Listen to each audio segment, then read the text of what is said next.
Assalamualaikum warahmatullahi wabarakatuh. Kembali lagi dengan saya Fadiatul Amalia. Di sini saya akan mengajak teman-teman santriwan-santriwati untuk mengaji bersama,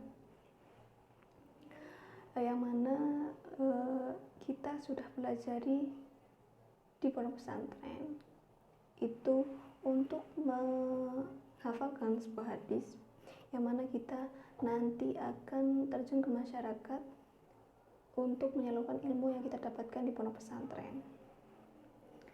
Jadi sebelum kita saya membahas hadis yang akan sharing kepada kalian.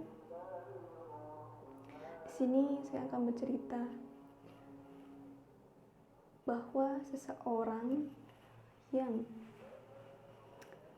orang, semua yang Allah ciptakan, baik itu laki-laki maupun perempuan, itu pasti memiliki kelebihan dan kekurangan. Dan setiap makhluk itu mempunyai karakteristik atau ciri-ciri yang itu bisa membuat seorang lain itu menilai, oh ini ciri-cirinya dia, seperti itu. Tapi ada beberapa hal yang kadang kita abaikan atau kita tidak tahu. Rasulullah saja itu telah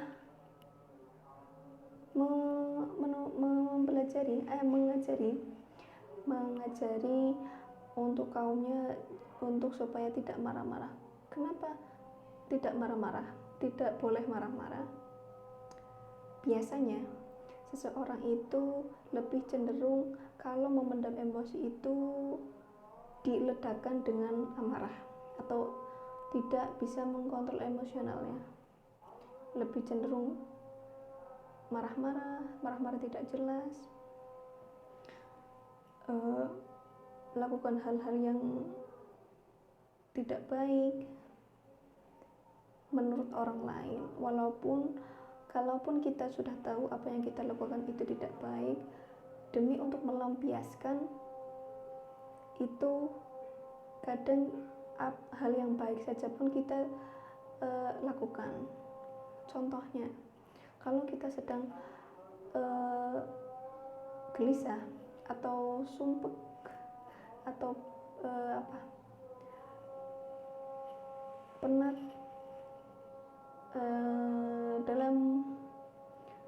dalam beberapa situasi atau suasana, kalau kita memiliki unek-unek yang terpendam,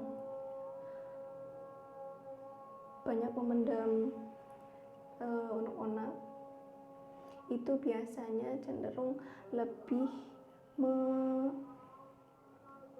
meluapkan emosinya dengan entah dengan cara dirinya sendiri, dengan cara diri pribadinya sendiri, dan menurut dirinya itu bisa mengurangi rasa amarah tersebut. Banyak sekali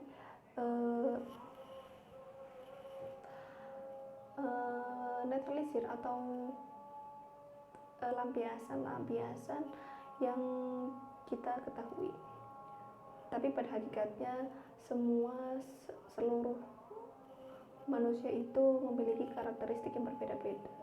Cara dia bertakwa kepada Allah itu juga berbeda-beda.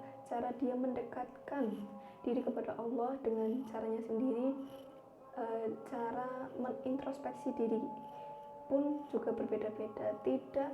Tidak harus memaksakan bahwa diri kita itu harus sama seperti apa yang kita, jauh lebih baik dengan yang kita lihat. Biasanya lebih insecure apabila kita melihat seseorang yang mungkin itu lebih baik dari kita, sehingga kita timbul rasa supaya kita itu sama seperti mereka yang lebih alim. Tapi kembali lagi pada hakikatnya, yang mana kalau seseorang itu memiliki keterbatasan, kekurangan, kelebihan itu masing-masing.